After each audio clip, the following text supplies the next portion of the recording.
Hello दोस्तों, नमस्कार। मैं हूं पंकज, आपके अपने YouTube channel the select sponsored by education.com coaching institute में आपका एक बार फिर से स्वागत करता हूं।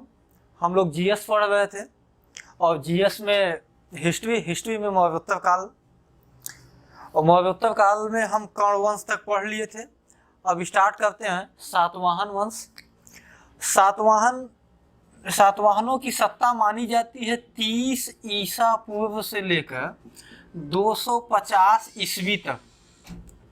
एक चीज दोस्तों यहाँ ध्यान दीजिएगा कि प्राचीन काल में या प्राचीन भारत में जितने भी वंशों ने शासन किया है, उन सभी वंशों में सबसे लंबा शासनकाल सातवाहनों का ही रहा है। कुल मिला के अगर 250 ईस्वी इधर देखें और 30 इधर, तो लगभग 280 सालों तक इनकी सत्ताएं रही हैं। इसके साथ साथ सातवाहनों के थोड़ा हम नामकरण की बात कर लेते हैं। देखिए, सातवाहनों का पूरा नाम जो है वो कहा जाता है आंध्र सातवाहन।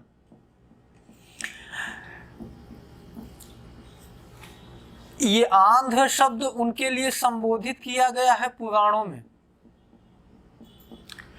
और जबकि सातवाहन शब्द का संबोधन उनके लिए मिलता है उन्हीं के अभिलेखों में।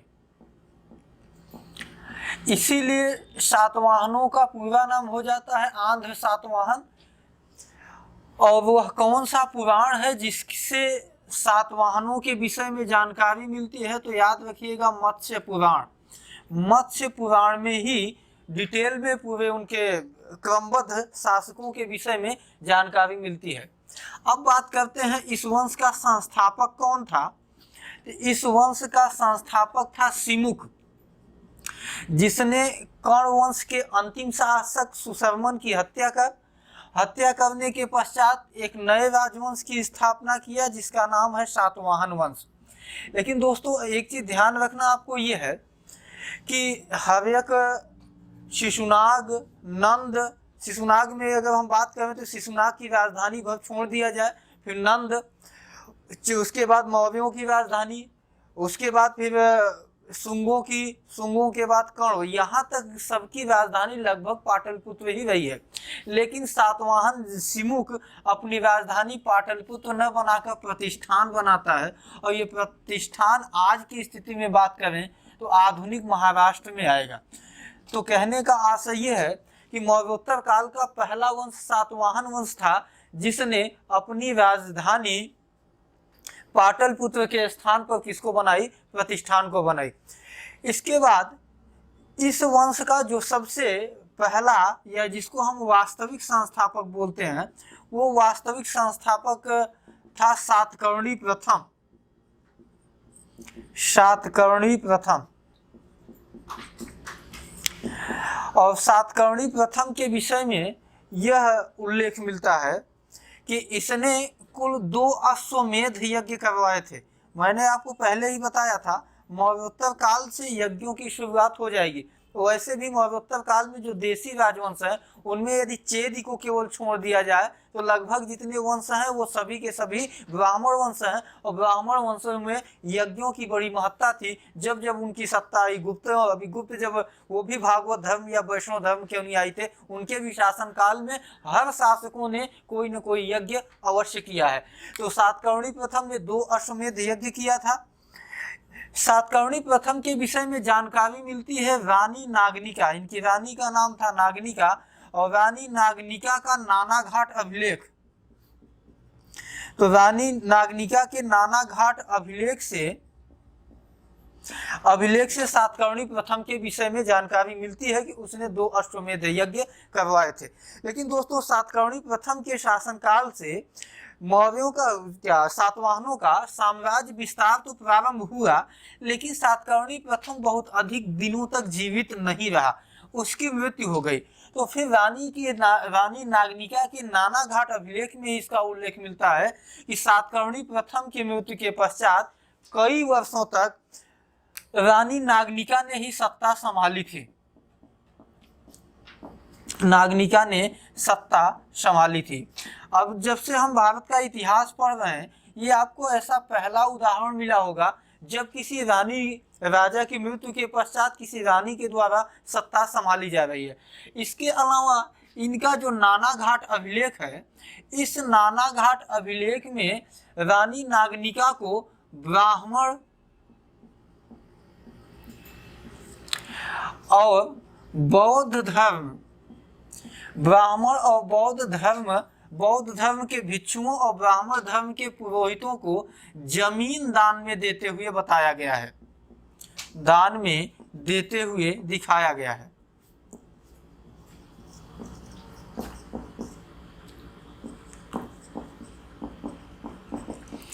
इस जमीन दान देने की प्रथा को कहा गया अक्षय निधि प्रणाली।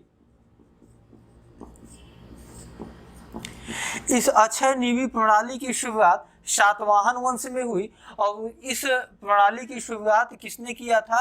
रानी नागनिका ने किया था। इसके अंतर्गत होता क्या था कि धार्मिक पुरोहितों को एक जमीन का एक बड़ा इलाका उनको दान में दे दिया जाता था और उसी भूमि पर वो अपना भरण पोषण करते थे। देखिए, यही प्रथा आगे चलकर गुप्तों के शासनकाल में अपनी चरम पर पहुंच गई और गुप्तों के शासनकाल में यह प्रथा इतनी चरम पर पहुंची कि जब शासक मजबूत होता था, अपने पुरोहितों को, अपने क्या बोलते हैं, भिक्षुओं को जो कुछ भी जमीन दान में देता था, जब तक शासक की सत्ता मजबूत थी, शासक मजबूत हुआ करता था, तब तक तो ये विरोध नहीं करते थे, उसके साथ सहयोग किया करते थे। लेकिन आगे चलकर जब 100 साल 150 साल बीत जाता था, चूंकि ये जमीन के एक बड़े भाग के मालिक बन जाते थे और वह जो जमीन का एक बड़ा टुकड़ा होता था, उससे सत्ता का या राजा का कोई मतलब नहीं हुआ करता था, क्योंकि राजा ने उसको अपने पुरोहित को दान में दे दिया है। तो फिर जब राजा की सत्ताएं कमजोर होती थी तो फिर यही जमीन दान में पाए हुए लोग राजा के खिलाफ ही सिर उठाने प्रारंभ कर लेते थे। देखिए, आगे जब गुप्त काल पढ़ेंगे तो गुप्त काल में मैंने कहा कि अक्षय निधि प्रणाली चरम पर पहुंचती है और इसीलिए जब गुप्तों के कमजोर उत्तराधिकारी गद्दी पर बैठे तो ये अक्षय निधि प्रणाली के तहत जो लोग भूमि दान में थे वही उनके विनाश के कारण भी आए। तो जब हम गुप्त वंश पढ़ाएंगे तो वहां आपको गुप्त वंश के जब हम पतन के कारणों का उल्लेख करेंगे तो गुप्त वंश के पतन के कारणों में एक बड़ा कारण अक्षय निधि प्रणाली था और गुप्तों के पतन के पश्चात ही आपको जानते हैं गुप्तोत्तर काल में ही भारत में सामंतवाद का उदय हुआ। तो सामंतवाद के उदय के पीछे भी बड़ा कारण कौन सा था? अक्षय निधि प्रणाली थी। तो इससे 3 सवाल। अक्षय निधि प्रणाली का प्रथम उल्लेख कहाँ मिलता है?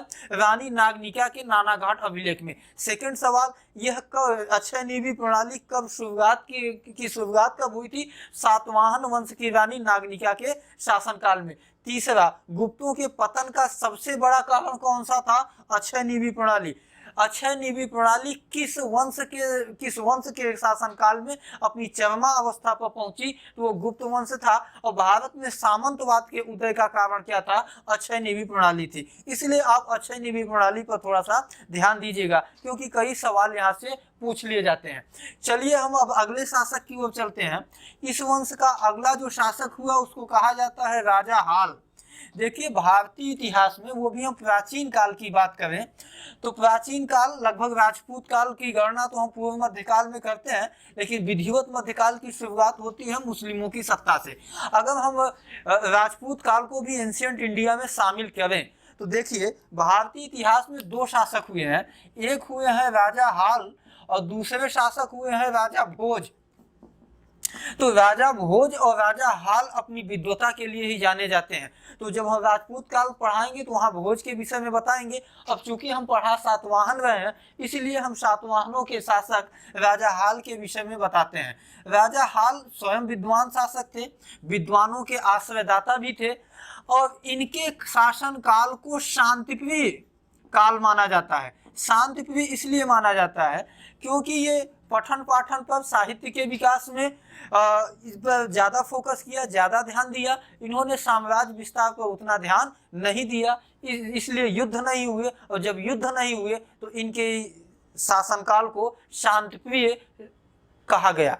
अब ये स्वयं विद्वान थे, इनको ये प्राकृत भाषा के विद्वान थे। भाषा कौन सी? प्राकृत भाषा के विद्वान थे। इन्होंने प्राकृत भाषा में एक पुस्तक लिखी थी जिसका नाम है गाथा सप्तशती। तो गाथा सप्तशती नामक पुस्तक के लेखक कौन थे? राजा हाल थे। किस वंश के हैं? शातवाहन वंश के। अभी मैंने आपको ये बताया कि राजा हाल विद्वानों के भी आश्रयदाता थे, विद्वानों के भी आश्रयदाता थे। इनके दरबार में दो विद्वान रहते थे, एक का नाम था गुणाढ़ और दूसरे का नाम था शर्ववर्मन।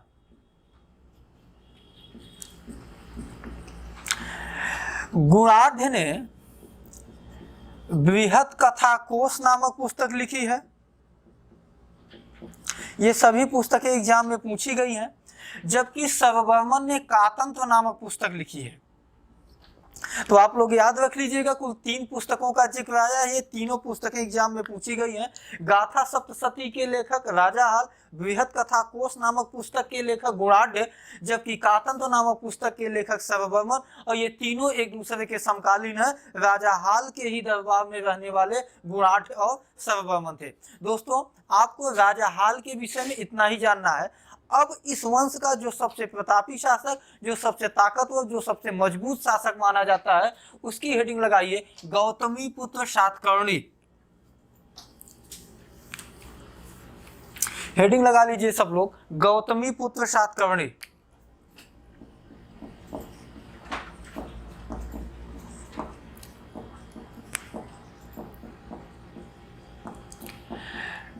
गौतमी पुत्र सातकर्णी के नाम के आगे गौतमी, ये उसकी माता का नाम लिखा है। उसकी माता का नाम था गौतमी बलश्री।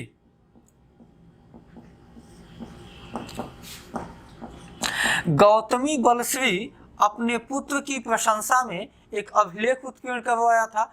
चूंकि ऐसा कोई अभिलेख या ऐसा कोई लेख जो प्रशंसा में लिखा जाता है, उसे हम प्रशस्ति कहते हैं। तो गौतमी पुत्र सातकर्णी की माता गौतमी बलश्री अपने पुत्र की प्रशंसा में एक प्रशस्ति का उत्कीर्ण करवाया और इस प्रशस्ति का नाम है नासिक प्रशस्ति। तो कहने का आशय ये हुआ कि गौतमी पुत्र सातकर्णी के विषय में जानकारी का स्रोत नासिक प्रशस्ति ही है। अब इस नासिक प्रशस्ति में कई बातों का उल्लेख मिलता है। जैसे मैंने आपको शक वंश पढ़ाते समय बताया था कि नासिक के शकों का जो प्रसिद्ध शासक था नहपान, तो नहपान की हत्या कर और उसके जोगल थम्बी स्थित टकसाल पर अपना आधिपत्य जमाने वाला शासक कोई और नहीं बल्कि गौतमी पुत्र सातकर्णी ही था। अब हम उसकी कुछ विजयों का उल्लेख कर रहे हैं आपके सामने।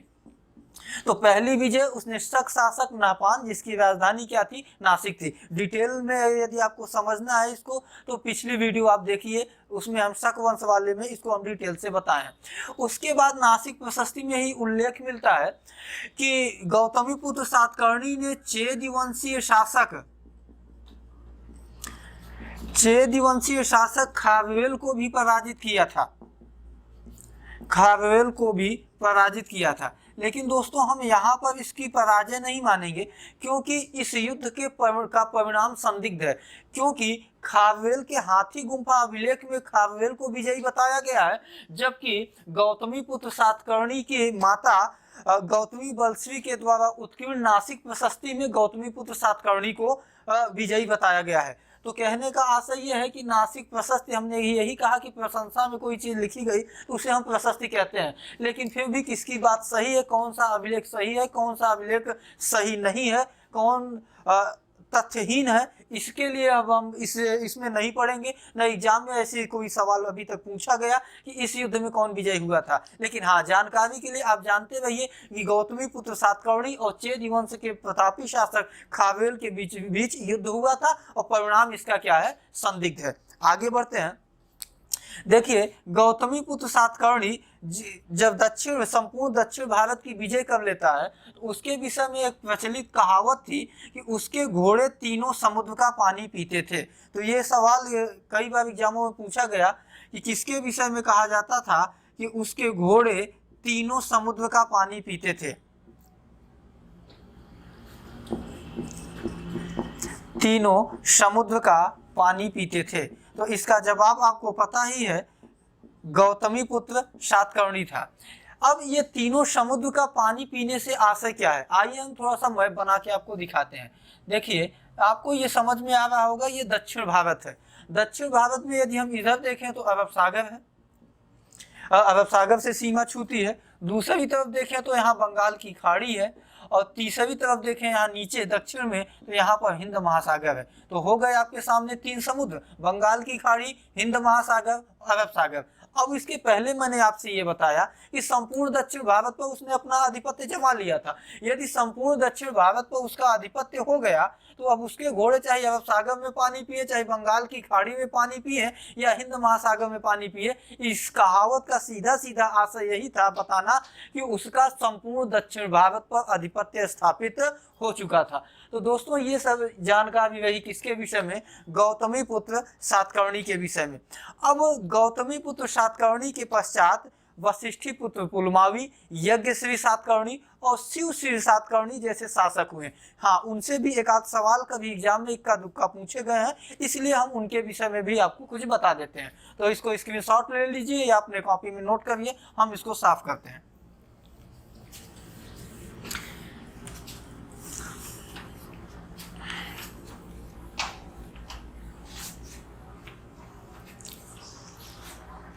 इसके बाद अगला शासक हुआ वशिष्ठी पुत्र पुलमावी। वशिष्ठी पुत्र पुलमावी के विषय में अधिक नहीं जानना है, और जो भी जानना है हम शक शासक रुद्रदामन के शासनकाल में बताए थे। हमने कहा था कि गौतमी पुत्र सातकर्णी के पश्चात सातवाहनों का अगला शासक वशिष्ठी पुत्र पुलमावी हुआ। वशिष्ठी पुत्र पुलमावी शक शासक, उज्जैन के शकों का जो शासक रुद्रदामन था उसके समकालीन था। रुद्रदामन ने वशिष्ठी पुत्र पुलमावी को युद्ध में 2 बार पराजित किया, लेकिन उसकी हत्या सिर्फ इसलिए नहीं की क्योंकि वशिष्ठी पुत्र पुलमावी का जो भाई था जिसका नाम था यज्ञश्री सातकर्णी, यज्ञश्री सातकर्णी से रुद्रदामन की पुत्री का विवाह हुआ था। तो कहने का आशय ये था कि रुद्रदामन के दामाद का भाई था वशिष्ठी पुत्र पुलमावी, इसलिए उसकी हत्या न कर उसे केवल युद्ध में पराजित कर उसे जिंदा छोड़ दिया। आगे चलते हैं, अब आपको बताते हैं यज्ञश्री सातकर्णी। यज्ञश्री सातकर्णी के विषय में आपको सिर्फ इतनी जानकारी रखनी है कि यह रुद्रदामन का दामाद था। उसके बाद अगला शासक है शिवश्री सातकर्णी। शिवश्री सातकर्णी से जो इम्पोर्टेंट चीज आपको जाननी है वो ये है कि शिवश्री सातकर्णी के सिक्कों पर जलयान का चित्रांकन बना हुआ है। सिक्कों पर जलयान यानी समुद्री जहाज का चित्रांकन बना हुआ है। अब किसी भी शासक के यदि सिक्कों पर जलयान का चित्रांकन है तो ये 2 बातों को इंगित करता है। पहली बात ये कि समुद्री व्यापार पर उसकी पकड़ थी, या तो दूसरी बात यह है कि उसकी नौसेना मजबूत थी। तो अगर इस आधार पर जो कुछ सातवाहनों का इतिहास लिखा गया उसमें यह जानकारी अवश्य मिलती है कि समुद्रिक व्यापार के मामले में भी सातवाहन अन्य वंशों की तुलना में मजबूत थे और नौसेनाएं भी उनकी मजबूत थी। तो सिक्कों पर जलयान का चित्रांकन होना यही सब कुछ बतलाता है। अब सातवाहनों से संबंधित कुछ महत्वपूर्ण तथ्य पॉइंट वाइज हम नोट करते हैं बोर्ड पे, आप लोग भी उतार लीजिए। देखिए, अभी तक भारतीय इतिहास में न इसके पहले और न इसके बाद ऐसा कोई वंश नहीं आया जिसमें यह देखने को मिला हो कि उस वंश के शासक अपने नाम के पहले अपनी माताओं का नाम जोड़ते हों।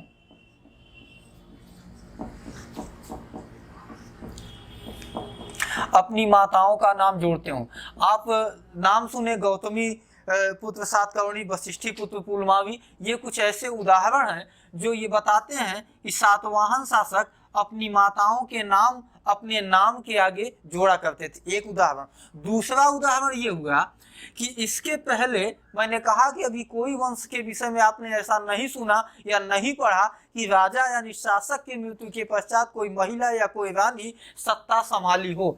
ये दोनों उदाहरण से स्पष्ट हो जाता है कि सातवाहनों के शासनकाल में समाज मातृ सत्तात्मक था। मेरी बात को ध्यान से सुनिएगा, वह कौन सा वंश था जिसके शासनकाल में समाज पूर्णतः मातृ सत्तात्मक था? तो वो कोई और नहीं बल्कि सातवाहन था।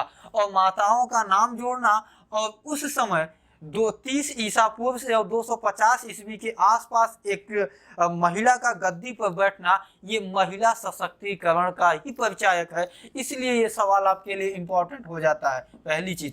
आगे दूसरी चीज, मैंने आपको ये बताया कि इनके सिक्कों पर जलयान का चित्रांकन मिलता है। तो जलयान का चित्रांकन मिलने का मतलब ये है कि समुद्री व्यापार का उल्लेख मैंने आपको बताया था कि चाणक्य की पुस्तक अर्थशास्त्र में भी है, जिसका नाम उन्होंने जहाजरानी रखा है। उन्होंने एक राजा के कर्तव्य को बताते हुए कहा है कि जहाजरानी पर राजा का सीधा और प्रत्यक्ष नियंत्रण होना चाहिए। तो उस तरीके से देखें समुद्री व्यापार पर तो सातवाहनों का अन्य शासकों की तुलना में या अन्य वंशों की तुलना में अधिक आधिपत्य था। दूसरा, अभी तक हम किसी भी वंश में नौसेना की बात नहीं कर रहे थे, यानी जल सेना की बात नहीं कर रहे थे, जबकि सातवाहनों की अपनी एक मजबूत नौसेना भी थी। इसके अलावा थोड़ा सा अलग चीज़ें, अभी तक आप सोने चांदी और तांबे के सिक्के देखते चले आए कि सोने के भी सिक्के भारत में बने, तांबे के भी बने, चांदी के भी बने, लेकिन सातवाहनों ने सोने, चांदी और तांबे के सिक्कों के अलावा शीशे के भी सिक्के चलवाए। ये एक महत्वपूर्ण पॉइंट है। सवाल एग्जाम में पूछा जाता है कि शीशे के सिक्के किसने चलवाया था, तो आप याद रखिएगा स से शीशा और स से सातवाहन, यानी इन्होंने ही सिक्के किसके चलवाए थे, शीशे के। अब लास्ट पॉइंट ये भी याद रखिएगा कि प्राचीन काल में सबसे लंबी सत्ता सातवाहनों की ही थी।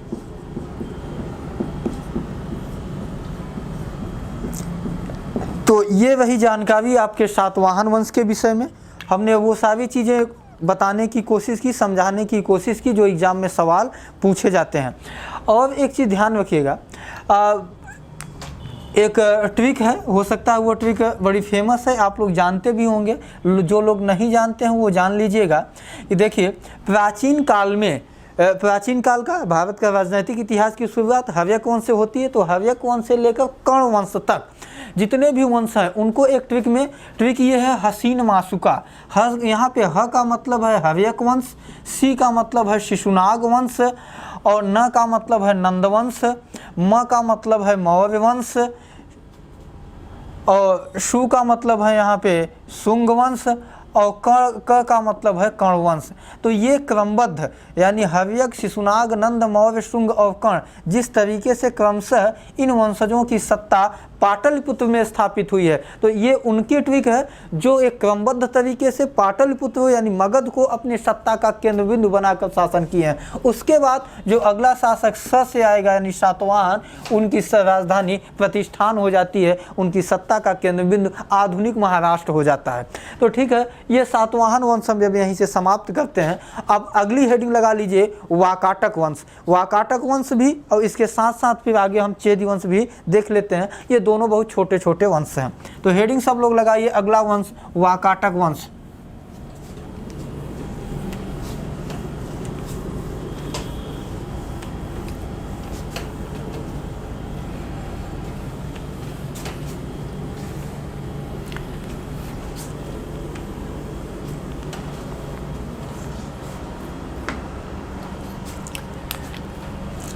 वाकाटक वंश की सत्ता लंबी रही है। मौर्योत्तर काल से लेकर गुप्तों के समकालीन भी इनकी सत्ता रही है। तभी मैंने आपको कई बार बताया था कि चंद्रगुप्त द्वितीय विक्रमादित्य ने अपनी पुत्री प्रभावती गुप्ता का विवाह वाकाटक शासक रुद्रसेन द्वितीय से किया था। वाकाटकों का जो संस्थापक माना जाता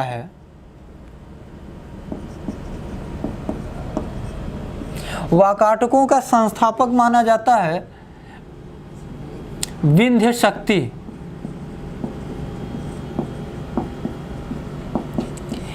इनकी राजधानी थी नंदीवर्धन।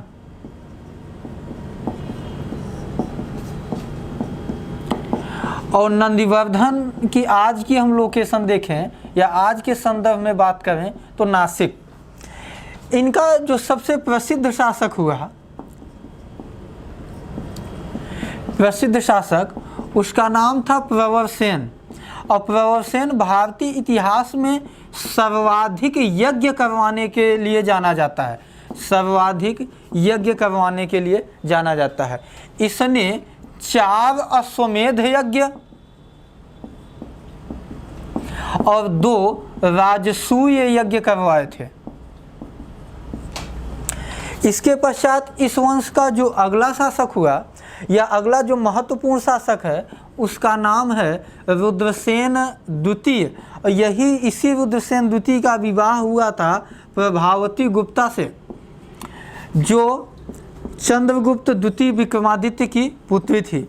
ये चीज़ें हम डिटेल में आपको बताएंगे गुप्त काल में, लेकिन रुद्रसेन द्वितीय भी प्राकृत भाषा का जानकार था, प्राकृत भाषा का। इसने एक पुस्तक लिखी थी, उस पुस्तक का नाम है सेतुबंध। तो इसीलिए एग्जाम में सवाल पूछा जाता है कि सेतुबंध नामक पुस्तक के लेखक, तो आप बताइएगा रुद्रसेन। इसके अलावा जो महत्वपूर्ण बातें हैं वो ये है कि अजंता की गुफाओं का नाम आप सभी लोग सुने होंगे, महाराष्ट्र के औरंगाबाद जिले में है। अजंता की गुफाओं की गुफा संख्या 9 और 10 का निर्माण वाकाटकों ने ही करवाया था। अब आप लोग थोड़ा सा अजंता की गुफा के विषय में भी जान लीजिएगा, क्योंकि अजंता की गुफा के विषय में सवाल खूब पूछे जाते हैं। देखिए अजंता की गुफा, अब आप लोग हेडिंग लगा लीजिए।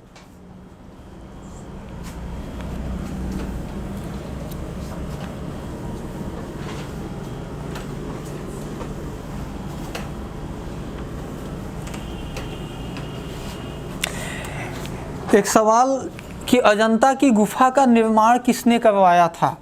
देखिए इस सवाल का कोई सटीक जवाब नहीं हो सकता, क्योंकि अजंता की गुफा में कई गुफाएं हैं।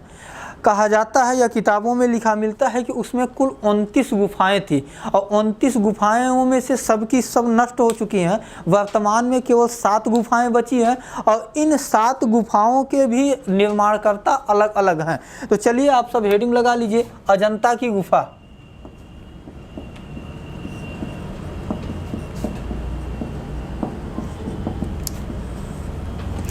तो अजंता की गुफा कहाँ स्थित है? आधुनिक महाराष्ट्र के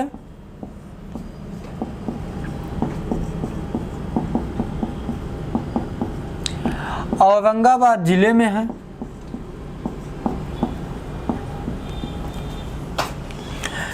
देखिए प्रारंभ में मैंने कहा कि इसमें कुल 29 गुफाएं थी, लेकिन अब केवल शेष बची हैं 7। तो कौन कौन सी गुफा संख्या बची है? तो शेष बची गुफा संख्या 1, 2, 9, 10, 16, 17, 19, 18 नहीं। तो आप गिन लीजिए 1, 2, 3, 4, 5, 6, 7। तो ये 7 गुफाएं शेष बची हुई हैं।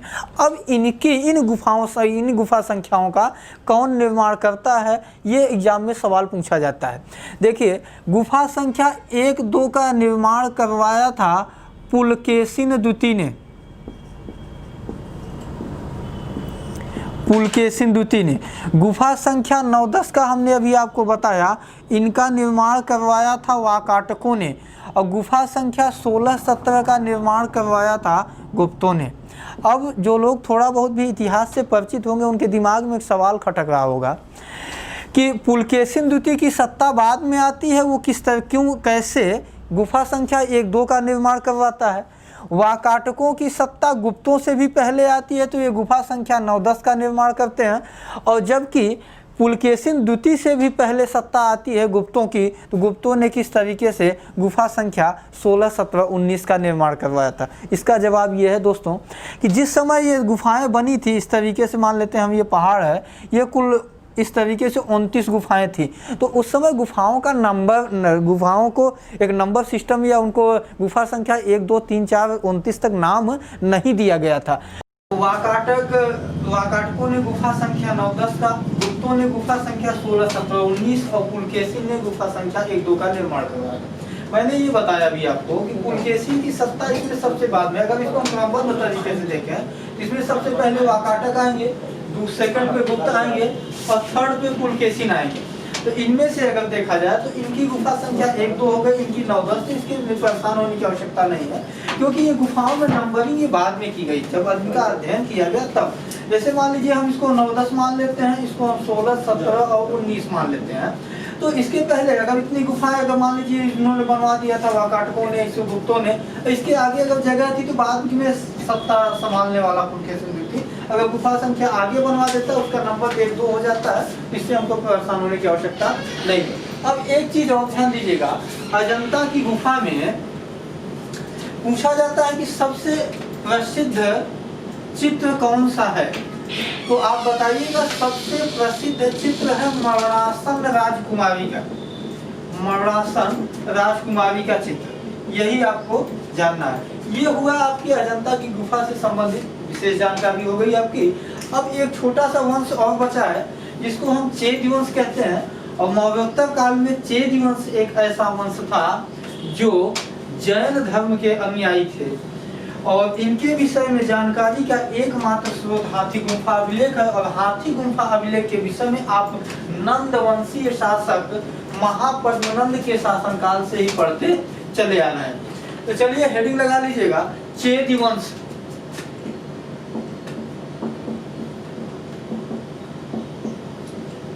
चेदी वंश का जो संस्थापक था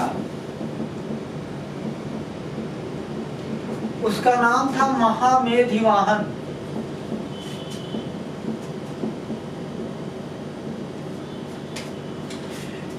सबसे प्रसिद्ध शासक जो हुआ उसका नाम था खारवेल। देखिए चेदी वंश के विषय में आप इतना जानते रहिए कि इसके संस्थापक और खारवेल के बाद कौन गद्दी पर बैठा या खारवेल की सत्ता कब तक थी, इन सब के विषय में कोई डिटेल में जानकारी उपलब्ध नहीं है। देखिए इसका अगर हम इतिहास में, जब भारत का इतिहास सुव्यवस्थित तरीके से लिखा गया तो प्रारंभ में भारत के प्राचीन इतिहास में चेदी वंश की कोई उल्लेख ही नहीं था। लेकिन फिर बाद में उड़ीसा के पहाड़ियों से जब हाथी गुम्फा अभिलेख मिलता है तब हाथी गुम्फा अभिलेख से ये पता चला कि भारत में इतिहास में कोई एक वंश चेदी वंश भी था। और चूंकि अब इसको मरणोत्तर काल में ही इसलिए सेट कर दिया गया क्योंकि आपको मैंने बताया था खारवेल का युद्ध गौतमीपुत्र सातकर्णी से हुआ था और इसका उल्लेख हाथी गुम्फा अभिलेख में था, जिससे यह निश्चित हो जाता है कि खारवेल जो चेदी वंश का प्रतापी और क्या बोलते हैं प्रसिद्ध शासक था वो गौतमीपुत्र सातकर्णी का ही समकालीन था। अब थोड़ा सा हाथी गुम्फा अभिलेख के विषय में देख लेते हैं। हाथी गुम्फा अभिलेख में दो वंशों के विषय में जानकारी मिलती है। मैंने आपको बताया था एक नंद वंश के शासक महापद्मनंद, उसमें उल्लेख है कि मगध का पहला शासक महापद्मनंद था जिसने कलिंग पर आक्रमण किया था और कलिंग पर आक्रमण करने के बाद जिनसेन की प्रतिमा उठाकर वो पाटलिपुत्र ले गया था, एक। और नंबर 2 कि तनशूल नामक नहर का निर्माण महापद्मनंद ने करवाया था, इसका भी उल्लेख हाथी गुम्फा अभिलेख में है। तो ये हाथी गुम्फा में जो अभी मैंने आपको बताया ये जानकारी है महापद्मनंद के विषय में। अब खारवेल के विषय में जानिए। खारवेल हाथी गुम्फा में लिखता है कि जब मैं कलिंग का शासक बना तो मैंने पाटलिपुत्र पर आक्रमण किया और महापद्मनंद के द्वारा यहाँ से ले जाए गए जिनसेन की प्रतिमा को हमने वापस लाया। जिनसेन की प्रतिमा को वापस लाया।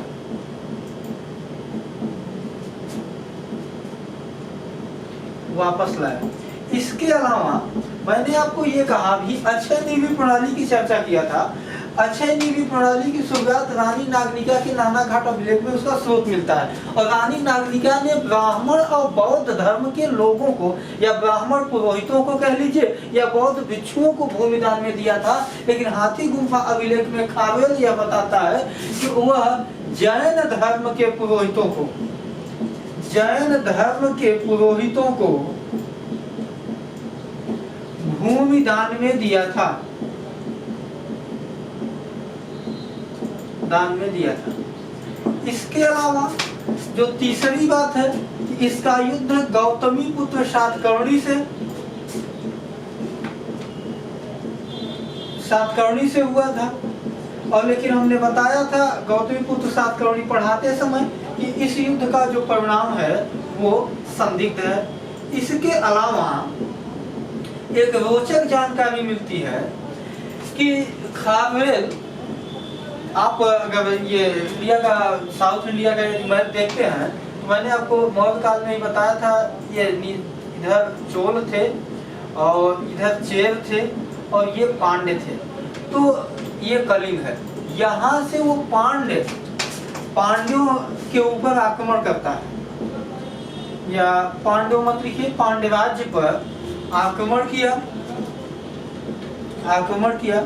उस समय पांड्य राज्य की राजधानी मदुरा थी और उसने मदुरा में पांड्य जो उस समय शासक था उससे गधों से हल चलवाया था। ये सवाल पहली बार आईएएस में पूछा गया, उसके बाद फिर इसको रिपीट करके पीसीएस में पूछा गया, उसके बाद एसएससी सीजीएल में भी पूछा गया है। तो गधों से हल चलवाने वाला शासक कौन था? तो गधों से हल चलवाने वाला शासक जो था वो खारवेल था। कहाँ चलवाया था? पांड्य राज पर जब आक्रमण किया था तो वहाँ के शासक को बेइज्जत करने के लिए, कुछ भी कहिए, तो इसलिए उसने गधों से हल चलवाया था। तो ठीक है दोस्तों, अब आज से यह लास्ट वीडियो मौर्योत्तर काल की, हम मौर्योत्तर काल समाप्त कर चुके हैं। आपका जो कुछ भी अपना सुझाव होगा आप कमेंट बॉक्स में दीजिएगा। हम और आप लोग का एक चीजें और चालू करना चाहते हैं कि आपके कमेंट में पूछे गए सवालों को हम लोग बाकायदा लाइव और उसका जवाब देंगे, ताकि आप लोग भी संतुष्ट रहें। और अपने तरीके से कोई सुझाव देना चाहते हैं तो आप सब सादर आमंत्रित हैं। और ठीक है, हमें अपनी वीडियो यहीं से समाप्त करते हैं। आप चैनल को ज़्यादा से ज़्यादा लाइक सब्सक्राइब करिए और वीडियो को अपने दोस्तों तक शेयर करते रहिए। यदि हम लोगों का काम पसंद आ ही रहा होगा, बाकी सारे सब्जेक्ट आपको वीडियो मिल ही रहे होंगे। ठीक है, थैंक यू।